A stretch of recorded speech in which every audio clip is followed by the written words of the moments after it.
Estamos estudiando nosotros claramente la segunda de las doctrinas de Hebreos capítulo 6, versículos del 1 al 3, que tiene que ver con estos rudimentos básicos.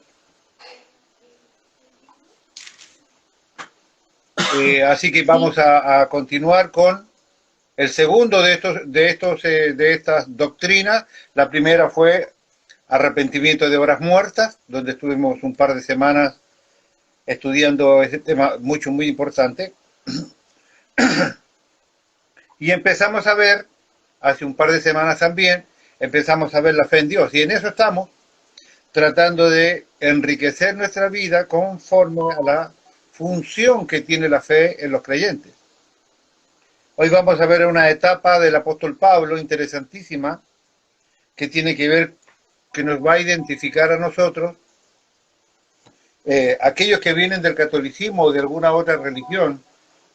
Hay algunos que vienen de otras religiones, no solamente el catolicismo, algunos venían de la brujería,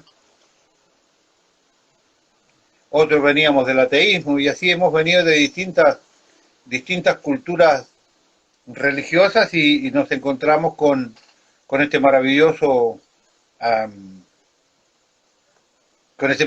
pacto llamado Evangelio, y de pronto nos ponemos a descubrir tantas cosas que de verdad es sorprendente. Yo le decía a los hermanos que los invitaba a estudiar, porque no hay nada más maravilloso, no hay nada más atrapante, no hay nada más vivaz que conocer a Dios. Es impresionante cuando uno le toma el sentido a la palabra y cuando uno puede ir entendiendo lo que Dios tiene para nosotros. Es definitivamente una gran aventura. Es maravilloso.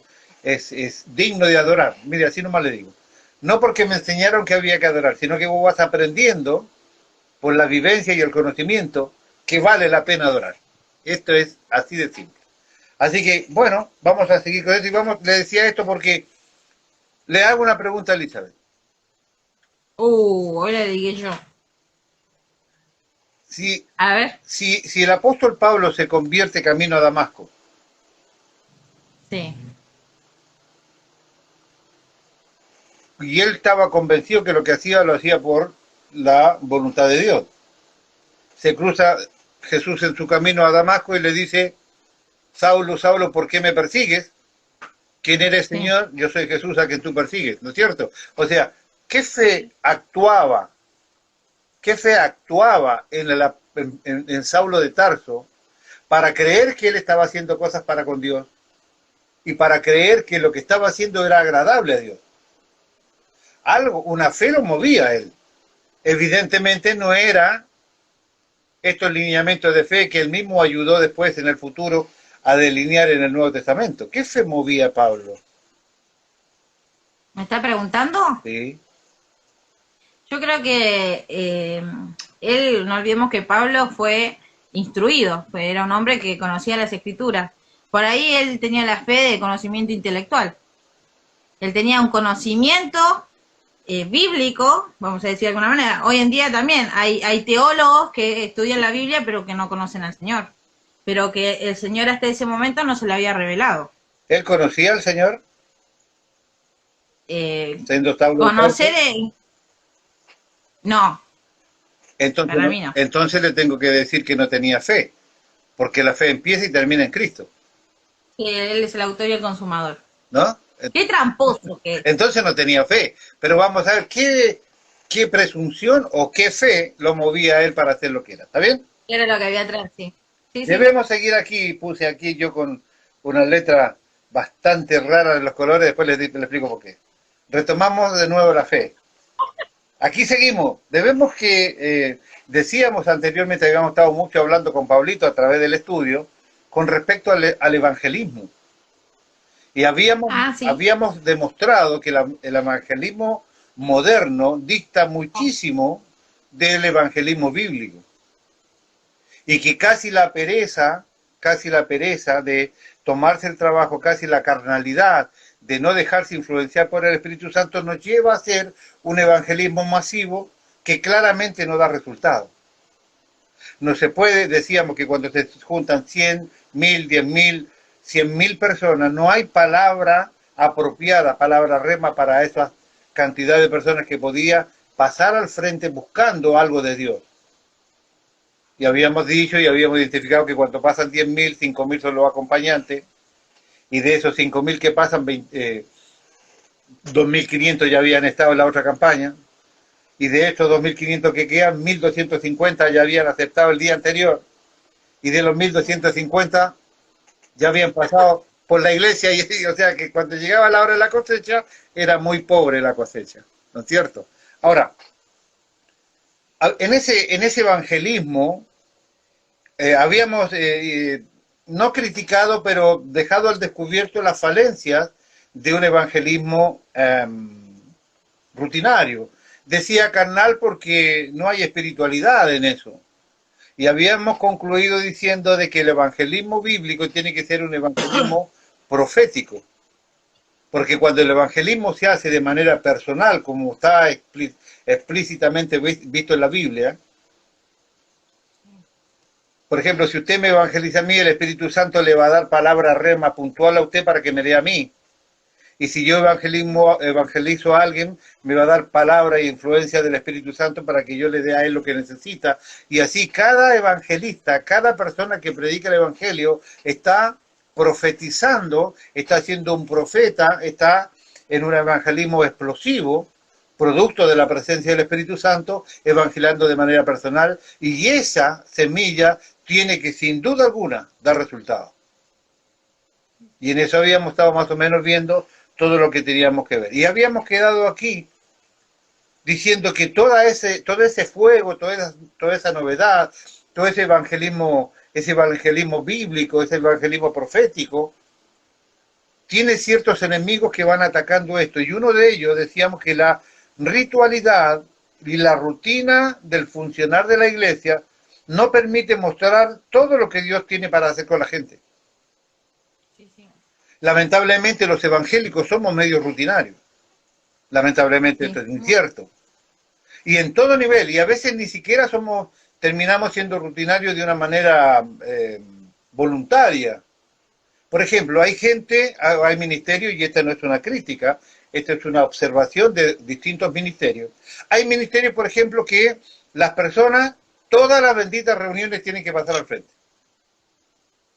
Hay gente que se ha ido de nuestra iglesia porque nosotros, yo no voy a culpar a ninguno de ustedes, yo rara vez hago pasar al frente a las personas. Creo en la potencia del Espíritu Santo, sí, vive mi Dios, que cuando pasa Jesús por alguien y cuando pasa el Espíritu Santo por alguien, no hay manera que ese alguien sea el mismo que es ahora a lo que era antes que el Espíritu Santo pasara por él. Evidentemente hay un cambio. Hay gente que pasa al frente porque tiene la necesidad de caer. Pasa para que lo tire. Es verdad. ¿Para qué pasa, hermano? Para caer. O sea, es una cosa de... ¿no? Sí. Ahora, Para que me agarren. creo en ese poder, sí, porque para la gloria del Señor yo suelo orar por las personas y las personas también tienden a caer. Y estoy hablando de pastores, estoy hablando de obispos, estoy hablando de gente común que he orado y se han desplomado. ¿Es la finalidad que yo tengo que eso pase? No. Prefiero que me escuchen 5 minutos de lo que Cristo hizo antes que se sientan desplomados y pareciera que ya llegué al clima de la escena porque me caí. Y en la próxima reunión, adivine qué. Ahí lo ve usted por el pasillo, otra vez para adelante, ¿no? Todas las veces que pasan adelante el Señor los llena de la unción. Los llena de la unción. Los llena de la unción. Había una anciana de 85 años que estaba siempre en el templo y veía que un hombre ya mayor, pero no viejo, pasaba al frente. Le oraban, adivinen, pegaba 2 revueltos al piso. Al piso. Hasta que un día esta abuelita, y este es un hecho real, hasta que la abuelita un día determinada, esta abuelita hermana, un determinado día, le salió del alma y dice, no lo unja, no lo llene de la gracia de Dios, porque tiene una pérdida. Tiene una pérdida. Tiene una pérdida porque le llenaron la semana pasada y se vació, y la llenaron la anterior y se vació. Tiene una pérdida, no lo unja más porque tiene una pérdida. Perdía la unción en el lapso de 4 o 5 días. Y esta rutina de pasar al frente impide todo el accionar que el Espíritu Santo tiene para hacer en esa persona. Cuando el ungidor de la cuestión tiene la misma mentalidad de que necesito que la gente vea algo, claro, lloro por este, nadie se le mueve nada, digo, este no está hoy enchufado con la corriente para que los hermanos empiecen a hacer, ¿no? Entonces, para que la gente no crea que su oración no tiene efecto, le ponen la mano acá, y usted habrá visto, porque yo sé que vio, y lo empujan, y lo empujan, y lo empujan, y lo empujan, y lo empujan, hasta que, claro, ¿Te cae o te caes? hasta que pierde el equilibrio, porque hay una cuestión que se llama gravedad, y la persona, ¿no? Y hay unos medios elásticos, se tuercen, y no lo tiran, y de ellos se provocan en un conflicto. Entonces hay rutina del lado del que unge, como hay rutina del lado del ungido. Y mucha gente tiene esa particularidad de que la reunión tiene que terminar con ese desorden donde todo el mundo pasa, un par de ellos queda tirado en el piso y los otros ni se preocupan de lo que está pasando. ¿Usted cree que se puede alguien despreocupar cuando el Espíritu Santo, Dios, cuando Jesús, Dios está allí en este rincón, bendiciendo, cambiando la vida de alguien, los otros pueden estar a las carcajadas de este lado? No, eso no puede ser. Lo decía ayer y lo decía antes, el día el día sábado le decía, hay gente que cree que se puede entrar a la presencia del Rey como si fuese su casa. Tienen tan poca percepción o claridad de lo que significa Dios Santo, que ellos creen que se puede entrar allí como si nada. ¿Puede Dios en su santidad, en su gloriosa presencia, cuando todo el mundo se hace revuelo, cuando Él descendía ahí al monte Sinaí, por ejemplo, si se armaba semejante desbarajuste porque Él estaba allí? ¿Podrá en un templo nuestro Dios estar ungiendo a una persona allí y lo otro a las carcajadas de este lado? O el buffet vendiendo choripán a 2 manos, porque no funciona así. No funciona así. Eso no puede ser así. Dios en su gloriosa santidad no puede ser así. La rutina de la religiosidad que las iglesias evangélicas hemos permitido simplemente hace lo que dice acá. Decíamos que la ritualidad y la rutina del funcionar de las iglesias no permite mostrar todo lo que Dios quiere hacer con la gente. El evangelismo debe ser profético porque el Espíritu Santo guiará a cada persona para que lleve a Cristo a otra. ¿Por qué? Me preguntaba yo. Respuesta, porque ese modelo de evangelismo que nace más o menos por allá, por el año 1870, ya en la ciudad de Chicago, los Estados Unidos, produjo gran cantidad de conversos, pero sin propósito. Usted es gerente de una empresa y contrata a alguien. Preséntese mañana. A las 8 de la mañana lo quiero acá. Bien. Y el tipo viene a las 8 de la mañana, viene ahí. Siéntese por favor ahí. Y el tipo le da las 8, las 9, las 10, las 11, las 12. 12 y media usted le dice, vaya a almorzar. Tiene que estar de vuelta a la 1. Y está a la 1, las 2, las 3, las 4 y las 5. Y lo echó para la casa. El que paga, el dueño le diría, ¿para qué lo contrató? No, por si acaso. Si necesitamos algo, ¿vio? Por si en algún momento sale algo para hacer. Surge algo. No. En el año 1870 nace esta idea del evangelismo masivo o del decisionismo, donde también enfocamos de que el hombre, el ser humano, tiene la posibilidad de aceptar a Cristo o no. Cuando la Biblia dice que a ver si Cristo me acepta a mí o no, es completamente al revés. ¿Él me llama o no me llama? El Padre me destinó para que yo sea regalo para el Hijo, como ¿Me dice escogió Juan o no me 17, escogió? o no. O sea, no está en mis manos aceptar a Cristo, está en sus manos aceptarme a mí. Ese es el verdadero evangelio. Ahora, sí crearon mucha gente salvada, porque creían que Jesucristo es el Señor, que vivió sin pecado, que venció la muerte, que resucitó al tercer día y que está a la diestra del Padre. Mucha gente de esa tenía verdadera salvación, pero no tenía ningún propósito. ¿Para qué se le había llamado? Para sentarlo allí, mandarlo a comer al mediodía y que vuelva para que se fuera a las 5. Dice que si puede ser salva, pero no sabe para qué. Gente quizás que está esperando que simplemente un día morirse para ir con el Señor y allí recién poder empezar a vivir. ¿Para qué Dios te salvó antes? Tú eras salvado en el momento antes de morir y ya. ¿Por qué Claro. Dios te salva antes?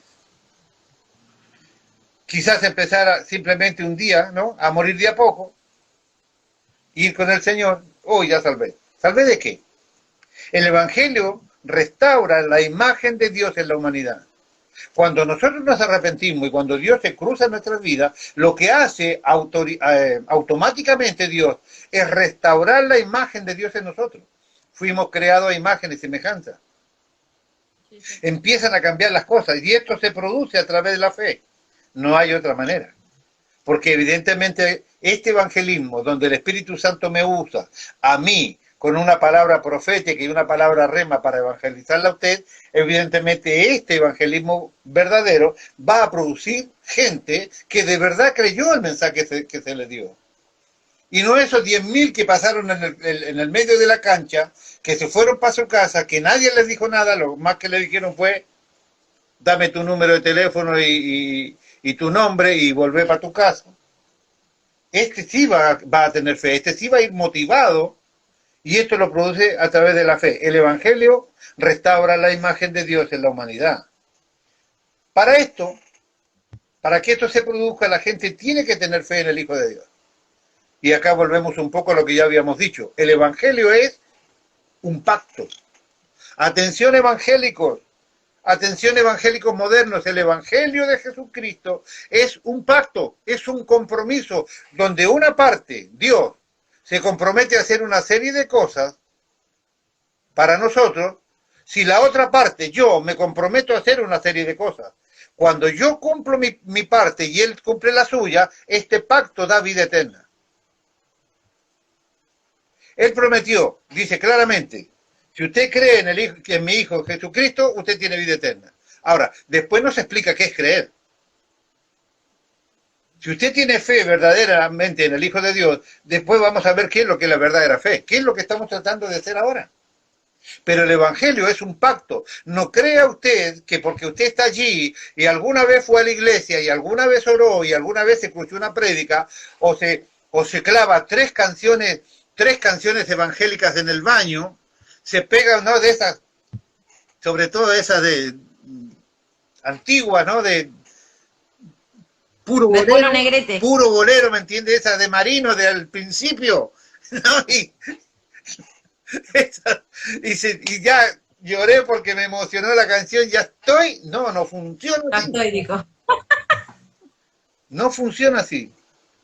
Para que esto se produzca en la gente tiene que tener fe en el Hijo de Dios. Y fe significa, ya lo vamos a ver, significa claramente algo diferente a lo que nosotros estamos acostumbrados. Sigo para ahí. No existe otra forma. Es parte del pacto.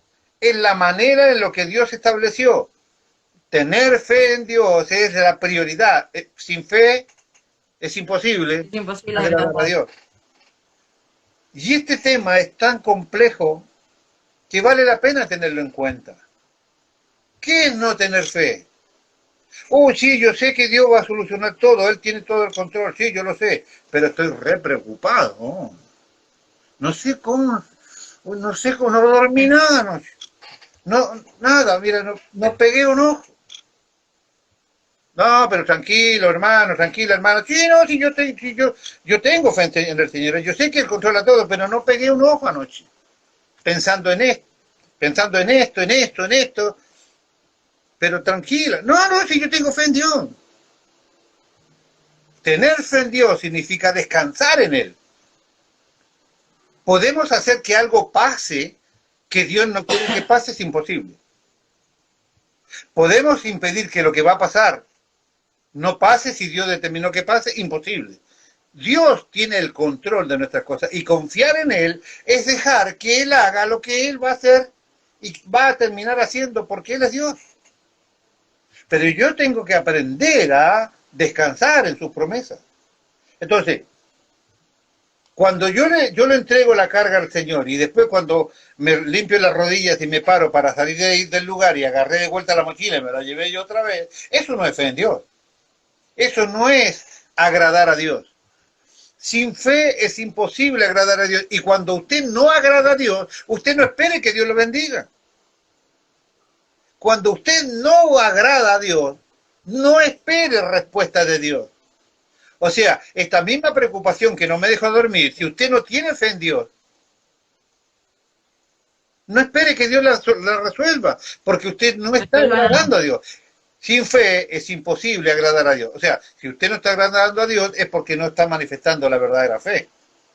Y esto que estoy diciendo, no tengo tiempo para explicarlo en su totalidad, pero es tan profundo y es tan verdadero que muchas cosas nuestras están simplemente detenidas porque nosotros hacemos esto. Declaramos tener fe en Dios, pero tratamos de solucionar nosotros los problemas porque Dios o no pudo, o no quiso, o se olvidó. Tenemos que tener cuidado. Sin fe es imposible agradar a Dios. No existe otra forma porque es parte del pacto, es la manera en que Dios lo ha establecido. Esto permite que este propósito original de Dios se manifieste. Podemos ver cómo es lo que pasó con Pablo al descubrir la salvación. También descubre el propósito mismo en la misma experiencia.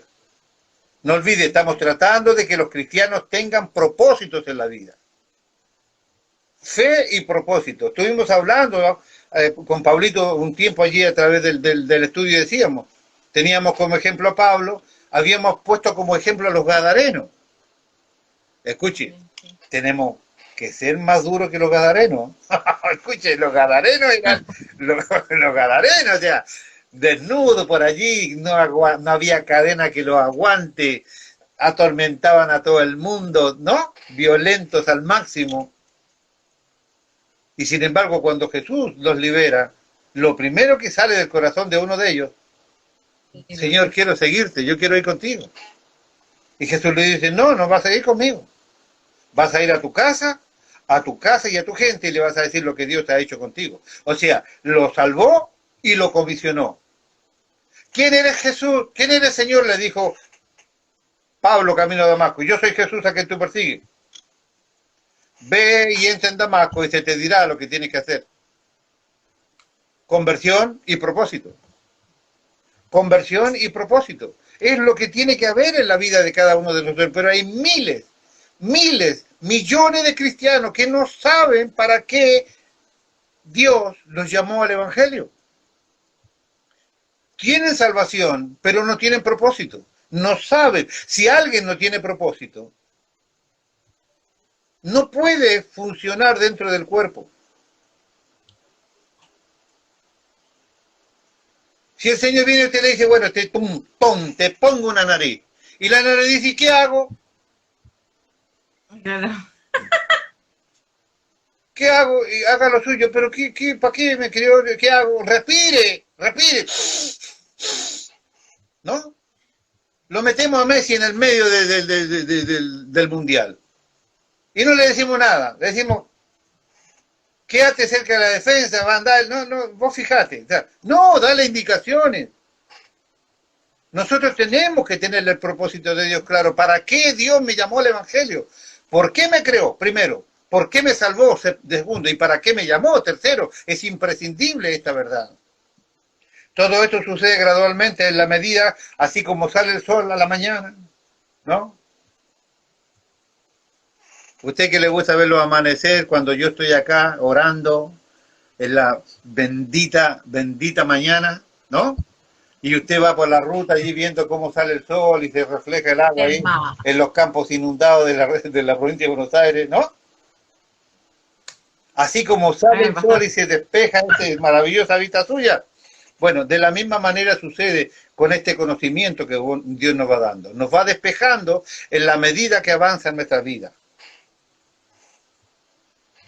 Esta manifestación de Dios irá creciendo tanto que desatará una comunión íntima en el corazón con el Padre Celestial.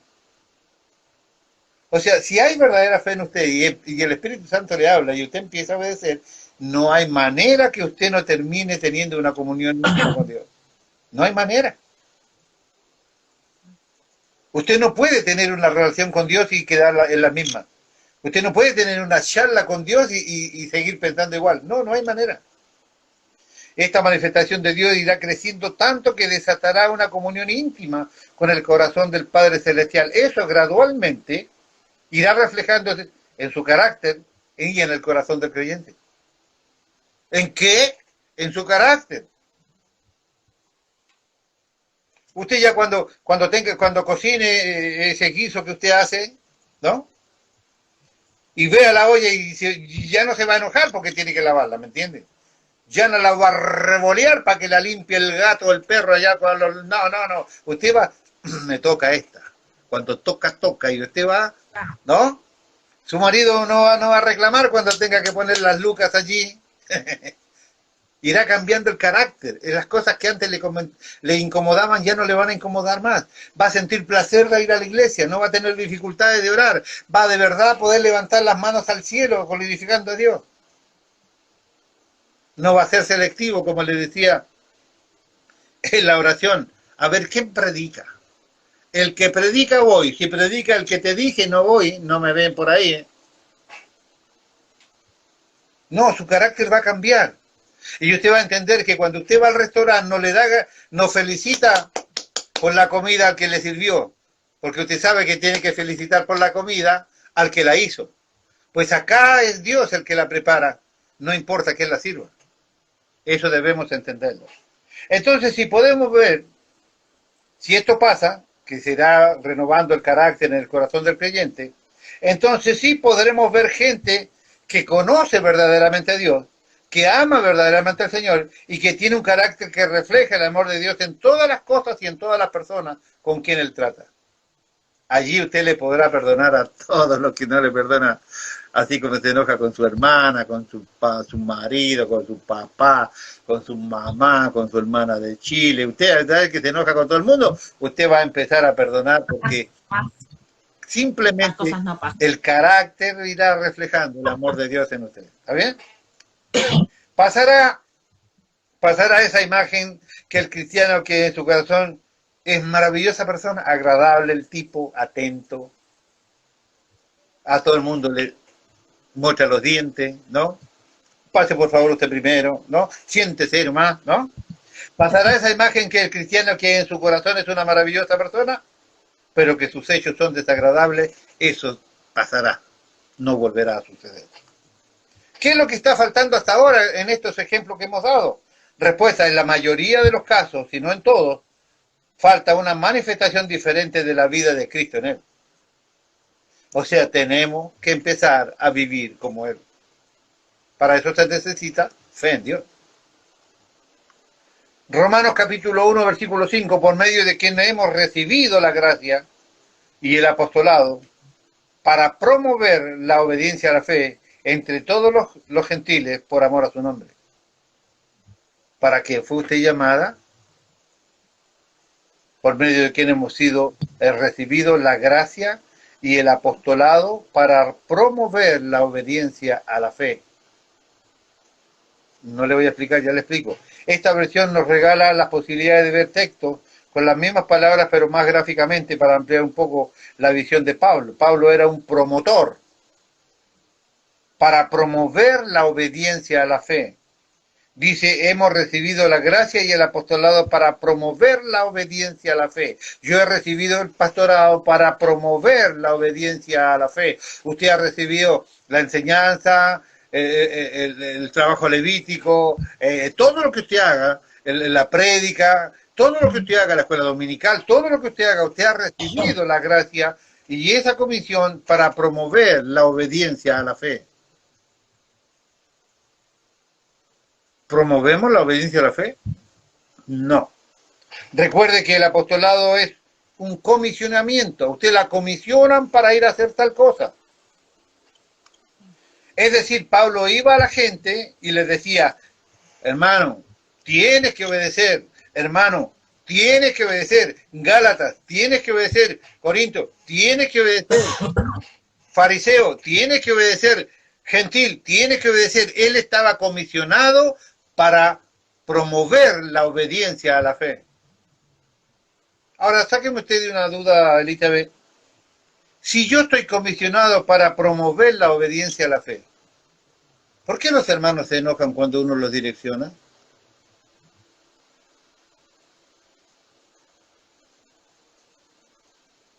¿Por qué los hermanos se sienten incómodos cuando yo le digo, usted no tiene que dejar tirado lo que estaba haciendo?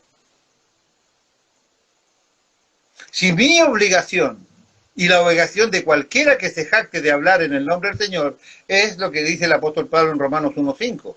Hemos recibido la gracia para hacerlo y hemos recibido el apostolado, el pastorado, el patriarcado, si le gusta, lo que quiera, para promover la obediencia a la fe. Pero ¿obedecer a qué? ¿Obedecer las enseñanzas que yo hago? ¿Obedecer las prédicas que yo doy? ¿Eso tengo que hacer? Yo tengo que decirle, ¿usted tiene que obedecer lo que yo predico? Respuesta, tiene que obedecer a la fe. Yo tengo que predicar que la gente obedezca a la fe. Si hay fe verdadera en Dios, va a cumplir con todos los mandamientos. Si hay fe en Dios, va a haber una verdadera conversión en el corazón del creyente. Y el viejo hombre desaparecerá como desaparece las tinieblas de la noche y amanece el día. De la misma manera desaparecerá la carnalidad, la falta de espíritu, esta enemistad personal que uno tiene con María, con los cardenales, con todos los apóstoles y todos los allegados, ¿entiendes? Eso desaparecerá cuando la presencia del Espíritu Santo sea parte integral de nuestra nueva vida. Debemos promover la obediencia a la fe, porque si hay verdadera fe, hay verdadera relación con Dios. Veremos algunas variaciones de estas versiones que le acabo de dar. La Biblia de las Américas dice lo mismo en Romanos 1:5, para promover la obediencia a la fe. La versión Reina Valera 60 dice, para la obediencia a la fe. La nueva versión internacional dice, para persuadir a todas las naciones a que obedezcan la fe. La NTV, ¿no? Nueva televisión no significa nueva traducción, no, porque algunos se equivocan, ¿vio? No es la nueva televisión, sino es nueva traducción viviente. Dice, el privilegio y la autoridad de anunciar por todas partes la obediencia a la fe. Notemos, hermanos, que estas pequeñas variaciones están hablando de lo mismo, pero nos amplía el panorama de lo que aquí Pablo nos está mencionando y donde está enfocado. Este mensaje de Romanos 1:5 encontramos este primer uso del libro de Romanos de la palabra fe. La primera manera que Pablo tiene en el libro de Romanos de utilizar la fe. Mire qué interesante. La palabra fe va a ser usada 3 veces y de 3 maneras diferentes en este capítulo del libro de Romanos y de manera muy importante. Revisemos estas 3 palabras. La primera, Romanos 1:5, está usada en referencia a la fe como un cuerpo de verdades. Ya le explico, ¿eh? Cuando hablamos de la fe en Romanos, es la fe un cuerpo de verdades, es un cuerpo de doctrinas que están relacionadas con Jesús y con la vida del creyente. Cuando hablamos de fe en Romanos, la primera manera que él tiene de usar la palabra fe es que nosotros nos estamos enfrentando y aceptando o no una serie de doctrinas que nos impulsarán a mantenernos en un lugar y esto será claramente demostrativo de que estamos en la fe. Cuando hablamos de la fe en Romanos, la fe es un cuerpo de verdades, es un cuerpo de doctrinas que están relacionadas con Jesús y con la vida del creyente. Hechos 6:7 dice, y crecía la palabra del Señor, y el número de los discípulos se multiplicaba grandemente en Jerusalén. También muchos de los sacerdotes obedecían a la fe.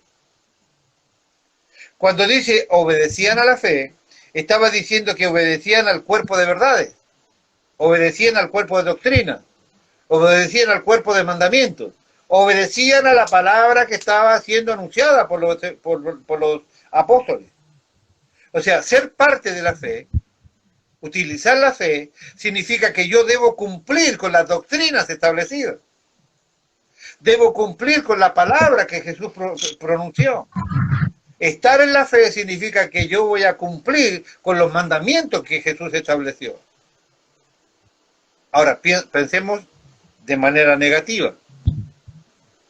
Si yo estoy en la fe, entre muchas comillas, pero no me importan los mandamientos, no me importan las doctrinas, no me importa el cumplimiento de ellos, desconozco las verdades bíblicas, desconozco los mandamientos y desconozco las doctrinas, ¿se puede decir que alguien está en la fe? Si fe es obediencia a este cuerpo de verdades, según la utiliza el apóstol Pablo. Cuando dice obediencia a la fe, estaba diciendo que obedecía al cuerpo de verdades, que ellos estaban recibiendo por haber creído en Jesucristo. Romanos 14:1 dice, recibid al débil en la fe, pero no para contender sobre opiniones. Interesante esto. Aquellos evangélicos que hacen ostentación de conocimiento. El que tiene orgullo de conocimiento, en realidad no tiene conocimiento, tiene orgullo. Romanos 14:1, recibid al débil en la fe, pero no para contender sobre opiniones. Cuando dice débiles en la fe, no se refiere a una persona que tenga una fe debilitada por pecado o depresión, sino a alguien que tiene una doctrina débil, que tiene un conocimiento de las doctrinas elementales muy débil y muy básico, alguien que carece de una profundidad teológica. Cuando el apóstol Pablo dice recibir al débil, está diciendo recibe a aquel que sabe poco de esto, recibe a aquel que anda en la búsqueda de la verdad, recibe a aquel que está medio direccionado pero no entiende por qué esto tiene que ir así. No está hablando de un débil que está caído como lechuga al sol, ¿no? Está hablando de alguien que todavía no ha estado establecido en lo que cree, no puede defender lo que cree. La palabra nos exige saber hacer buena defensa de nuestra fe. Debemos saber lo que creemos. Y yo sé que muchos evangélicos estarían en conflicto si uno hiciera un cuestionario de las respuesta que uno quisiera. Explíqueme, por favor, la doctrina de la renovación. Explíqueme, por favor, la doctrina de la sustitución. Explíqueme, por favor, la doctrina de la justicia o de la justificación. Explíqueme, por favor, cualquiera de las doctrinas elementales y básicas que Jesucristo ha declarado, nosotros deberíamos conocerlas. Pero no le pasa así al pueblo de Dios. Hay gente que no sabe realmente lo que cree. Recibir al débil en la fe, pero no para contender con ellos. Claro, ¿cómo vas a ponerte a discutir con alguien que sabe poco? Por eso decía del orgullo del conocimiento, ¿no? ¿Cuántos hermanos hay que preparan versículos? Con este versículo, cuando me la cruzo y le doy a la Nuni. ¡Pah! Ahí. ¿No? Con este le doy al López, con este le doy a la pastora Patricia. Este lo tengo para cuando me lo cruce el pastor que me tiene engordado acá.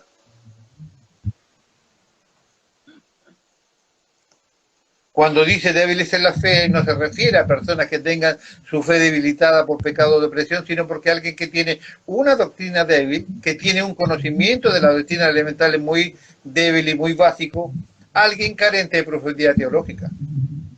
No es el que le falta creer, porque se cree. No es el que le cuesta creer, porque se está creyendo.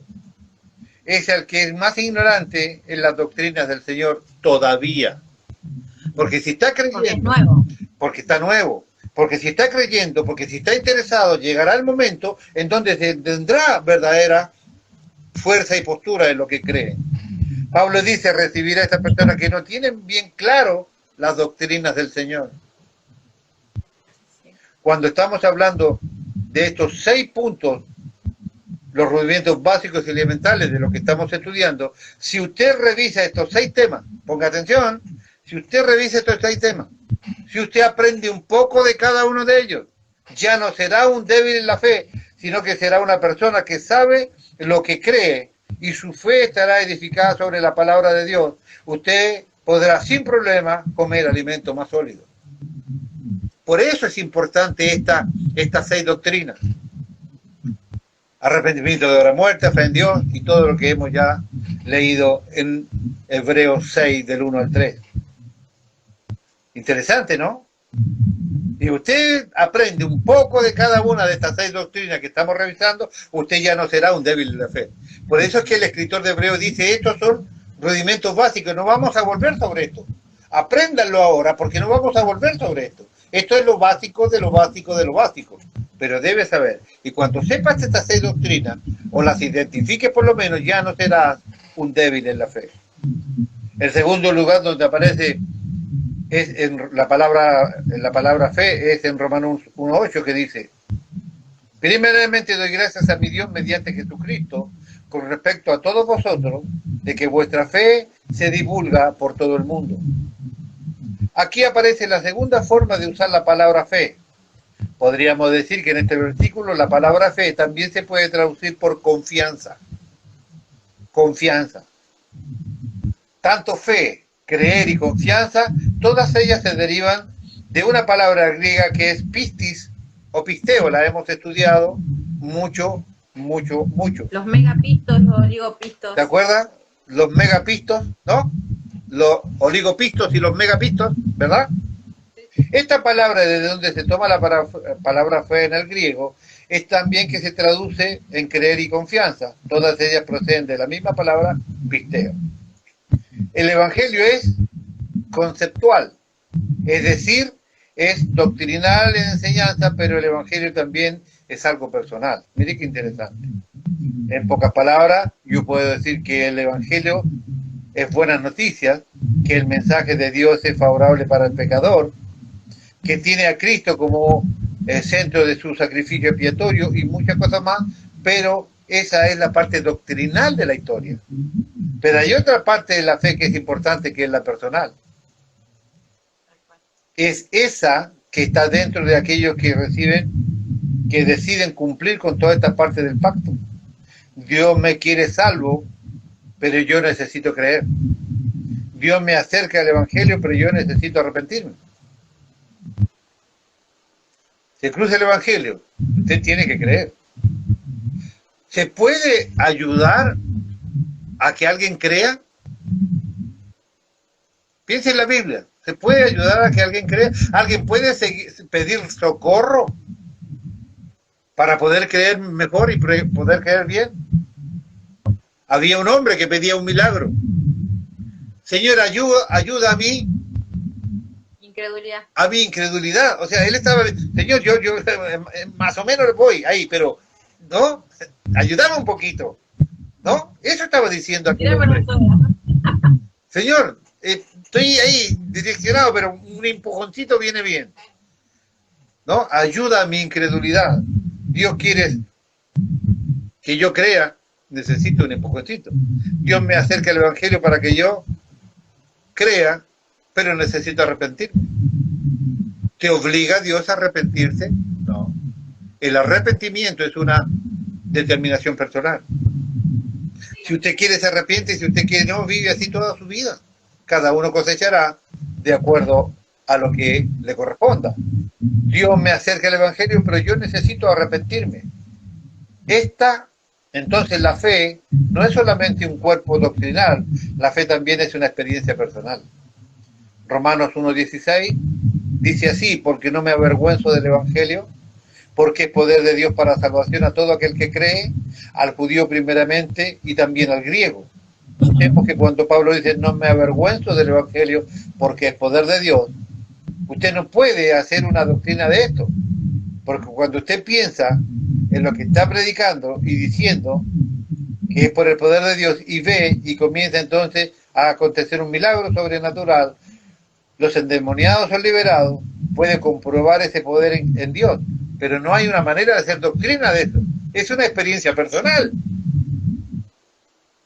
La doctrina va por un lado, y es parte integral de esto, pero tenemos otro tipo, otra raíz en este evangelio, que es la experiencia personal. Yo tengo que creer, y si a usted le falta fe, pida, Señor, ayuda a mi incredulidad. Usted quiere ser salvo, tiene que arrepentirse, Señor, me cuesta dejar este pecadito. Tengo 5 esposas, Señor, por favor libérame de alguna de ellas. ¿No? Pues está bien orado así.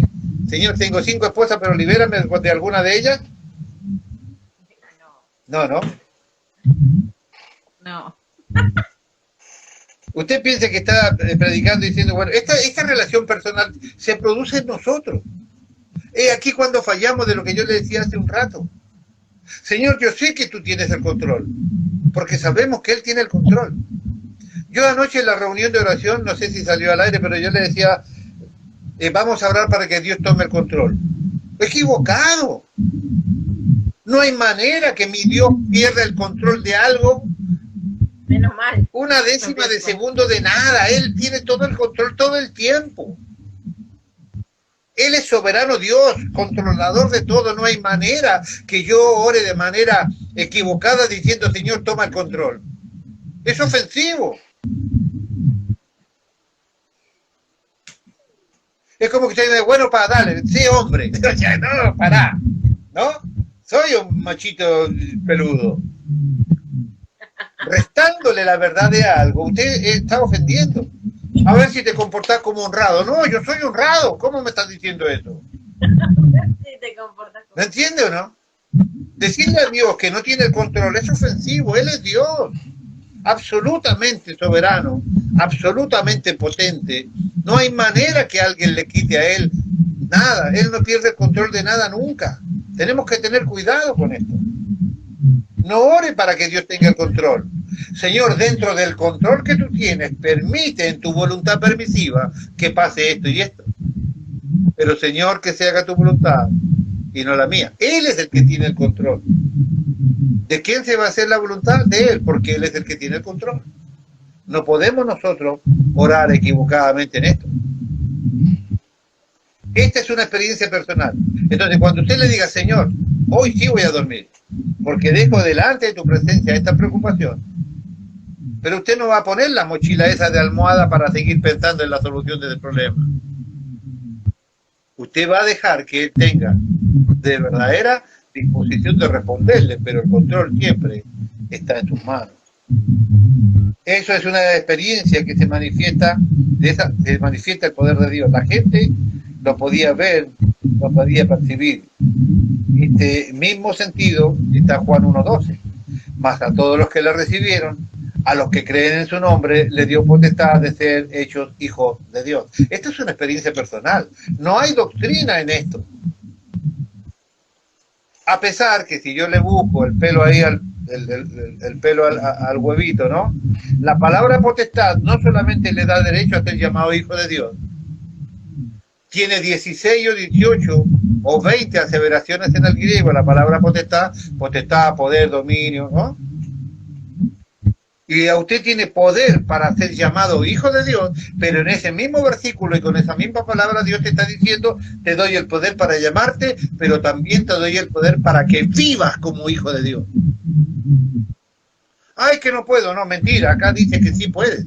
Él te ha dado el poder para que vivas como hijo de Dios. No puedo dejar de mentir, mentira del diablo, hermano. Acá dice que usted tiene poder para vivir como hijo de Dios. Ay, que me cuesta leer. No, mentira del diablo, hermano. Usted es vago para leer. Acá dice que usted tiene poder para vivir como hijo de Dios. Ay, es que no lo soporto. Mentira del diablo, hermano. Usted tiene orgullo y no quiere soportar, porque acá dice que usted tiene poder para vivir como hijo de Dios. ¿Cuál es el ejemplo del hijo de Dios? El hijo de Dios. Jesucristo es el ejemplo. Entonces, estas verdades tan básicas, tan elementales, son a las que Pablo decía, aquel nuevo, recibilo porque está débil en la fe, está débil en el conocimiento, está débil en la doctrina, pero está bien direccionado, es decir, tiene que llegar al crecimiento y a la madurez. Entonces, Juan 1:12 es una experiencia personal, más a todos los que la recibieron. A los que creen en su nombre les dio potestad de ser hechos y vivir como y actuar con Hijo de Dios. Más que no se define. A los que creen en su nombre les dio potestad de ser hechos hijos de Dios. Esta es la segunda forma de usar la palabra fe en el libro de Romanos. La primera, como cuerpo de doctrina. Esta es fe. La segunda, como una experiencia personal. No te olvides, primera palabra se usa como cuerpo de doctrina, la segunda palabra se usa como una experiencia personal. La tercera forma...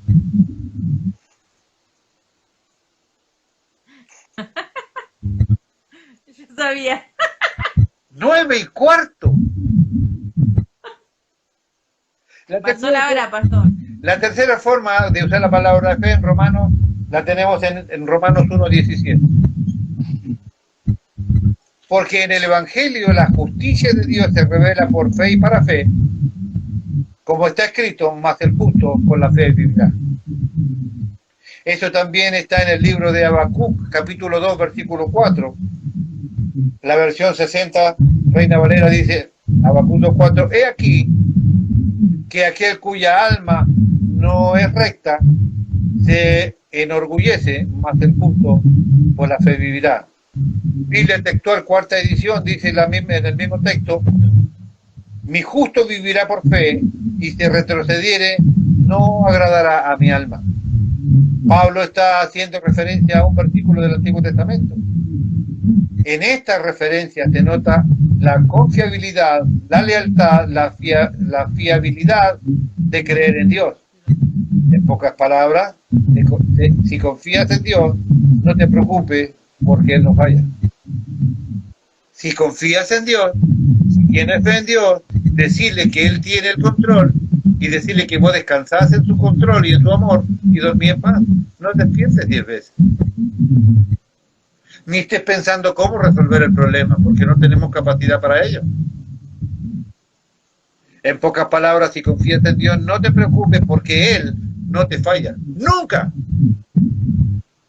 Él es inmutable. La única verdadera razón por la cual usted puede creer en Dios es porque Él es inmutable. Él no falla, Él no cambia.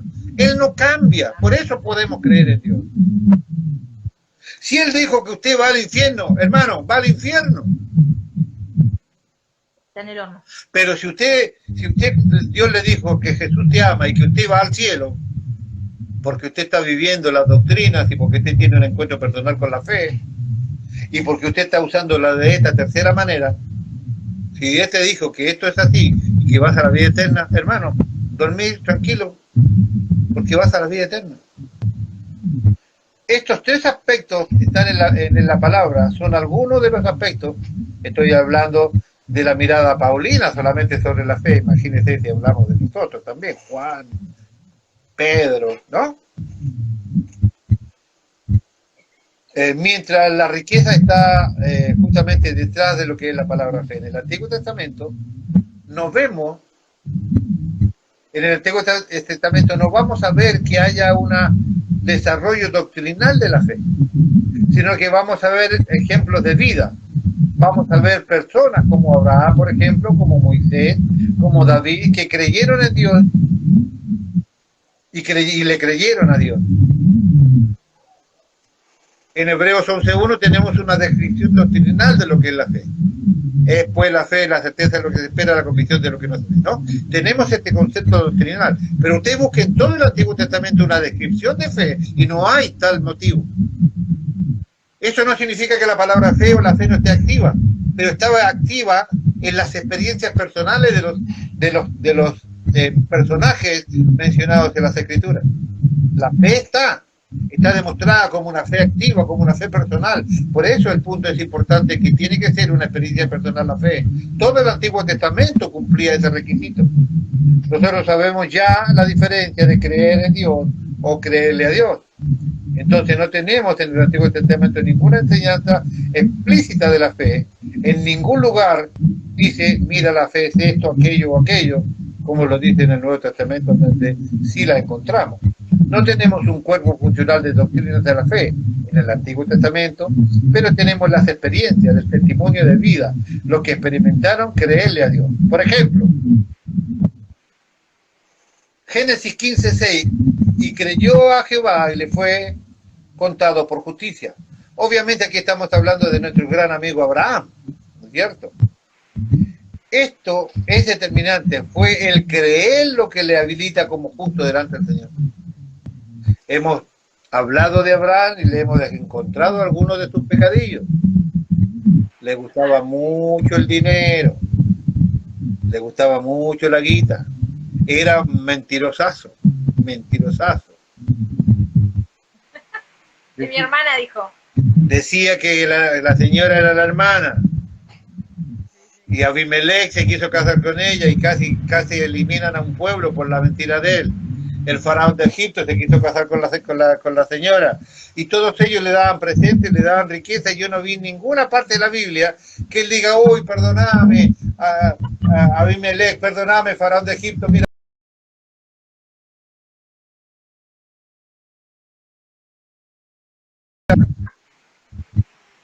Dios lo salvaba de que no lo mataran por causa de la señora, pero él devolver las lucas, no, él no devolvió nunca la platita. Ahora, con todo ese pecado, el haber creído en Dios lo declara justo. No es por obra, es por fe. De esta manera él fue declarado justo. Por eso es importante este texto. Y creyó a Jehová y le fue contado por justicia. Por el solo hecho de creer. Obviamente que aún no estamos hablando de Abraham. Esto es determinante, fue el creer lo que lo habilita como justo delante del Señor. Se está tragando mucho, muy fuerte, Joel. En el libro de Hebreos tenemos una cantidad de personajes y vamos a dedicarnos dentro de los próximos días a estudiar algunos de ellos con respecto a estas doctrinas. Algo que debe suceder en la iglesia como tal es darnos cuenta de que cuando estamos hablando de fe, no estamos viendo nuestra capacidad, sino que estamos viéndolo a Él, a nuestro Señor Jesucristo en acción. Él es la fe. O sea, el objetivo básico y práctico de la fe es que al confiar en Dios, uno de los usos de la palabra pistis, cuando confiamos en Dios podemos vivir tranquilos. Si confiamos en Dios, iba a decir hermana Alicia, en una equivocación mía, ¿no? Si confiamos en Dios, hermana Alicia, iba a decir, podemos vivir tranquilos.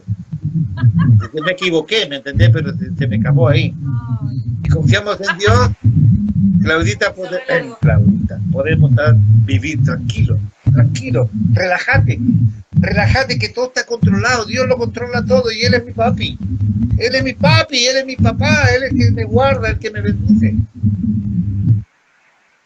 O sea, el objetivo básico y práctico de la fe es que al confiar en Dios, cuando confiamos en Él, Dios nos asegura que podemos vivir tranquilos.